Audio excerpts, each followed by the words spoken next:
What a great job you guys did practicing together. So we're going to finish up the lesson plan. We're on page 3. We're going to do learned memory words. So we've already talked a little bit about learned memory words, and these are the ones that we are going to use. So we're going to use of and from as our review words, And so your students, these are the two, you know what, we're only going to do one at a time because that's kind of confusing. So we're going to have of as our review read word. So I'm going to say of, the student is going to say of, and then he's going to write it on his paper, or the class is going to write it on their paper and say the name of the letter, because remember we don't say sounds. So O, F, of. O, F, of. O, F, of. And then I would have, if it's a whole class or a small group, I would have it somewhere on your whiteboard or on a chalkboard and say, did you write O, F? They say yes. Then check your word, because you got that correct. And then you would do the same thing with the next review word. The next review word is from. Say that word for me. From. Good. F-R-O-M. From. Let's write that 3 times on your paper. So the student or students would write F-R-O-M from. F-R-O-M from. F-R-O-M from. And then I would say, do your words from look like this one? If it does, check your work. Now we're going to do a new red word.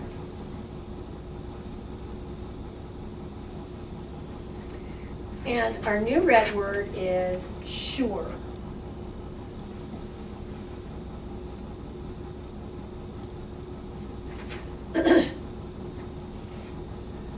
Sure.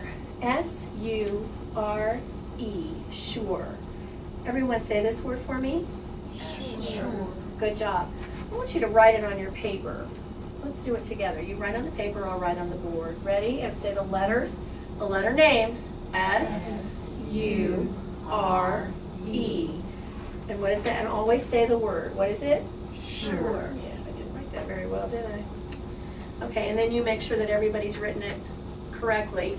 If it's a whole class, then you have everybody check their, because you otherwise you're running up and down the aisles. So you make sure that, does your word look like my word? If it does, put a check or shake your head or put your hand up or thumb up or something. Okay, and then we want the students to go on. They already have it on their paper one time, right? We're going to have them write it 3 more times saying the letter. So they are going to write or trace, but I think writing is a little bit better. So we're going to write, the student is writing S-U-R-E. And then again, sure. S-U-R-E. Sure. S-U-R-E. Sure. All right. Now, what we're going to do is we're going to close our eyes. And we're going to see that word, S-U-R-E, sure. We're going to see it in our heads. And we are going to write it in the air. Are you ready? With your fingers. Your writing hand, S-U. Oh, I love hearing it out loud. R-E. And what is that word? Sure. Good job. Now what I want you to do is take your non-writing hand, cover up all the words that you wrote so you can't see them, and you're going to write the word again. Ready? S-U-R-E. Right, and they would be saying it out loud. You would not be saying it out loud. Now, here's the beauty of this. If it's written like this, they can do near point. So they can say S-S-U-U-R-R-E-E. Did you spell it correctly? Yes. Does your word look like mine? Yes. And then, if you have this on the board, you can put it on like a 4x6 or a 3x5. And if you have a red word wall in your room, stick it up on the red word wall. That always seemed to be really helpful when I had a classroom, because these are the words the kids get stuck on. Not only spelling, but also in reading. So it really, really helped to have that. I might put a stop sign up there. Okay, so that is red words. We have reviewed, and we've introduced our new one. Now we're going to go on. The next piece of our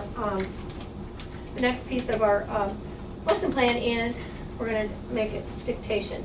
We're not going to take the time to write four sentences, but we are going to write 2. So remember, in our first sentence, what do we want to include? Fair words. Only fair words in any sentence. Now, sometimes you just can't do it, so I always underline my piece, and I say to them, we're going to come to a word, and it's not fair for you, so I will spell it, because I don't want kids guessing. You don't want kids guessing, but probably the best thing to do is to get as many fair words in here as possible. So we know we can use words that have the H brothers. We know that we can use words that have the floss rule. We know that we can use words that have CK, and this is DGE, so that's about as far as we go. And of course, all short vowels. So, what is a sentence that we can use for dictation? Do you want to pull words from the words that you used You can. early in the lesson? You can, Yeah. Okay. but you don't have to. Okay. So we definitely want DGE in this first sentence, because that's what we taught today, and we want to make sure that it's transferred to application. Bill will dodge the ball. Ooh. Bill, so that helps us with capitalization of a name and floss. Bill will dodge, there's D-O and then the D-G-E. We might want to not use ball because we haven't taught the A-L-L yet. So what else can we, Bill will dodge the deck? Could we use that? The backpack? Could we have a truck? That's what I was thinking. Truck. Actually, that works really well. And it's quite a visual, isn't it? Yes, you should dodge the truck. Older brother's parking, so you gotta get out of the way. There you go. All right, that's actually good. We have floss, we have DGE, and we have CK. That's really a pretty perfect sentence. Okay, let's do another one in case we have time.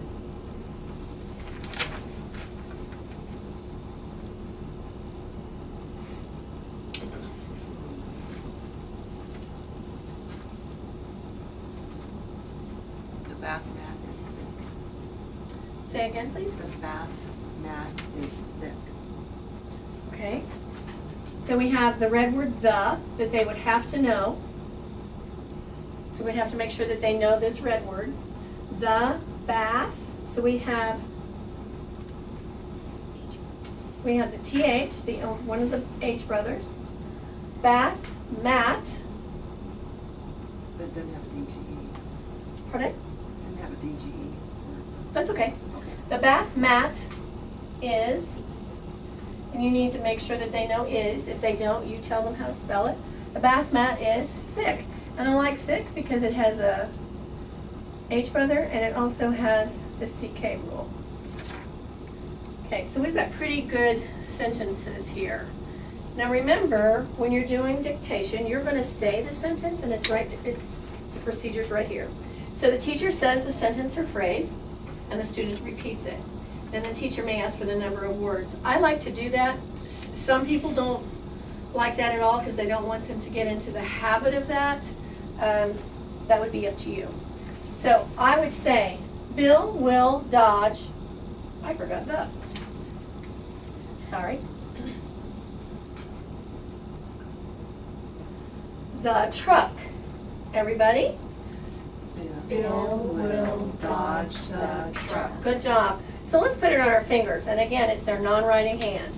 Bill will dodge the truck. How many words? 5. 5 words. Good job. So this is kind of a big sentence, isn't it, boys and girls? Okay, so the teacher reads the first phrase again and again as student writes. Bill will dodge the truck. And so you can read, Bill will dodge the truck. I like to read it that way because it's kind of how we read in swoops. Bill will dodge the truck.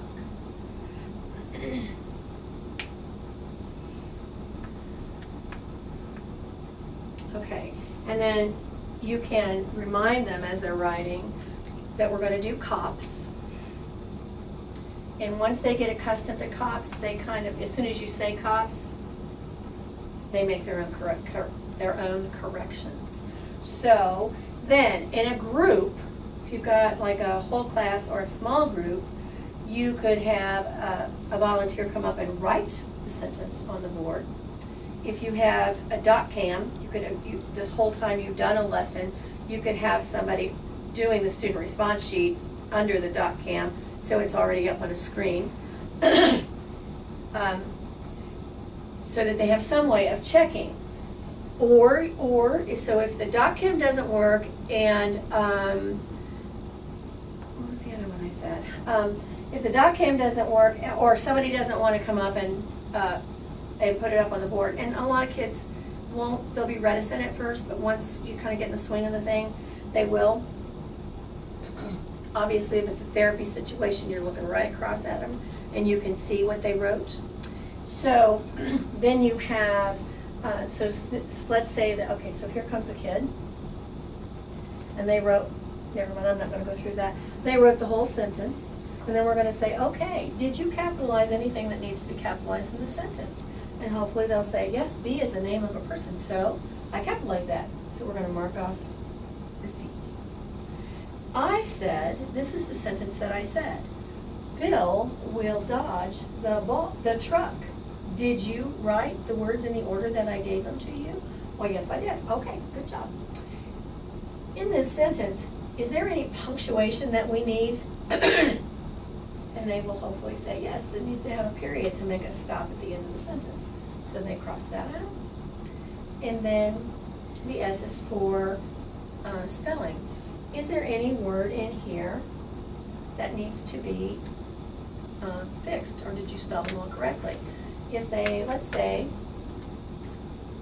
they put it up on the board like this. And so the kid says, yeah, I spelled everything right. And then so I will, well, what about this? What about this K at the end of a word? What sound is this? Well, it's an Okay, that's an That's a short vowel. How do we spell K after a short vowel at the end of the word? And that hopefully will call it up. Or you can say, if that doesn't call it up, then you could use the keyword. We need to spell this as K, as in duck, after a short vowel at the end of the word. So you're reminding them of the rule. Okay.